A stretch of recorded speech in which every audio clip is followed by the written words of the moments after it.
Hello bachcho, let's read this question. The question says, which of the following represents a set of nucleophiles?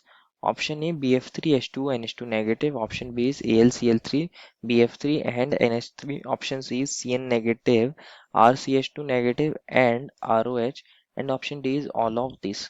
बच्चों इस question में हमसे पूछा है कि कौन सा हमारे पास सेट ऑफ न्यूक्लियोफाइल है, कौन सा ऐसा सेट है जो न्यूक्लियोफाइल्स को डिनोट करता है। तो फर्स्ट ऑफ ऑल बात करते हैं इस क्वेश्चन में हमारे की कंसेप्ट के बारे में कि कंसेप्ट क्या होगा बच्चों हमारे पास न्यूक्लियोफाइल।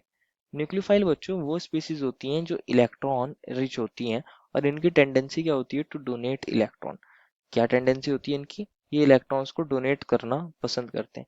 तो जिस भी सेट के अंदर हमारे पास तीनों ही स्पीसीज इलेक्ट्रॉन रिच होंगी तो वहाँ पे हमारे पास तीनों ही क्या होंगे, न्यूक्लियोफाइल की तरह एक्ट कर सकते हैं। तो वन बाय वन सभी को देखते हैं। ऑप्शन ए के अंदर हमें मिला है BF3H2O और NH2 नेगेटिव।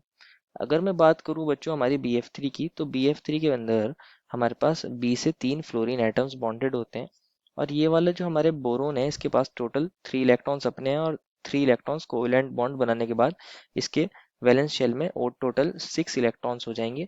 तो ये इलेक्ट्रॉन रिच नहीं है, ये इलेक्ट्रॉन रिच नहीं है तो ये एज अ न्यूक्लियोफाइल काम नहीं कर सकता। H2O के अंदर बच्चों हमारे पास हम ऐसे लिख सकते हैं HOH।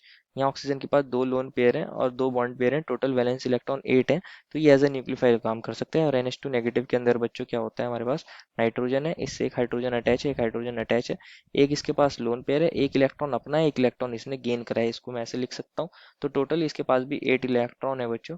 ये भी एज अ न्यूक्लियोफाइल काम कर सकता है, लेकिन हमारा BF3 काम नहीं कर सकता। तो ओवरऑल ये सेट ऑफ न्यूक्लियोफाइल्स नहीं है, तो ऑप्शन ए गलत हो जाएगा।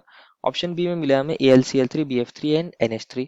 तो इसको भी देखते हैं बच्चों अगेन, AlCl3 BF3 और मिला है हमें NH3। तो बच्चों अगेन हमारे पास एल्यूमिनियम के पास 3Cl बॉन्ड होते हैं, 3Cl कोवेलेंट बॉन्ड बनाने हैं, तो टोटल इसके पास 6 इलेक्ट्रॉन है। ये इलेक्ट्रॉन डेफिशिएंट है, न्यूक्लियोफाइल नहीं है। BF3 को अभी हमने देखा था कि वो भी हमारा क्या होता है, न्यूक्लियोफाइल नहीं होता है, वो भी 6 इलेक्ट्रॉन रखता है। और NH3 के अंदर बच्चों हमारे पास नाइट्रोजन के पास एक लोन पेयर होगा और 3 हाइड्रोजन होंगे।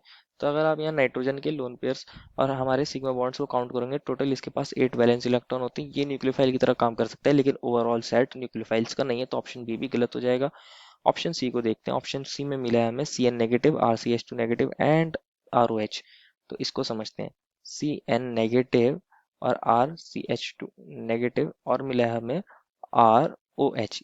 यही मिला है, यस, ROH। तो अगर बच्चों यहाँ ऑक्सीजन को देखोगे तो इसके पास टोटल 8 इलेक्ट्रॉन्स है, 6 अपने हैं और 2 इसने कोवलेंट बॉन्ड के थ्रू बनाए हैं। टोटल 8 इलेक्ट्रॉन है, ये एज अ न्यूक्लियोफाइल काम कर सकता है, इलेक्ट्रॉन रिच है।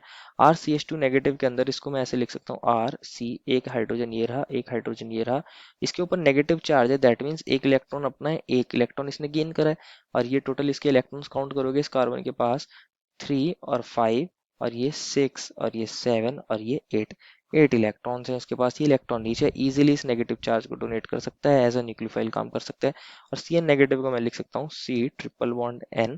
और यहाँ बच्चों कार्बन पे नेगेटिव चार्ज है, दैट मीन्स उसके पास एक इलेक्ट्रॉन अपना है, एक इलेक्ट्रॉन इसने गेन करा है। तो इसके पास टोटल दोनों के पास ही क्या होगा बच्चों, कार्बन के भी 8 इलेक्ट्रॉन्स है और नाइट्रोजन के पास भी टोटल 8 इलेक्ट्रॉन्स है। तो ये दोनों के दोनों इलेक्ट्रॉन नीचे इजीली हमने इलेक्ट्रॉन्स को डोनेट कर सकते हैं, एज अ न्यूक्लियोफाइल काम कर सकते हैं। तो इसके अंदर तीनों ही हमारे न्यूक्लियोफाइल की तरह काम कर सकते हैं। तो ये करेक्ट सेट है, therefore final answer is option number C. I hope you understood it well and best of luck.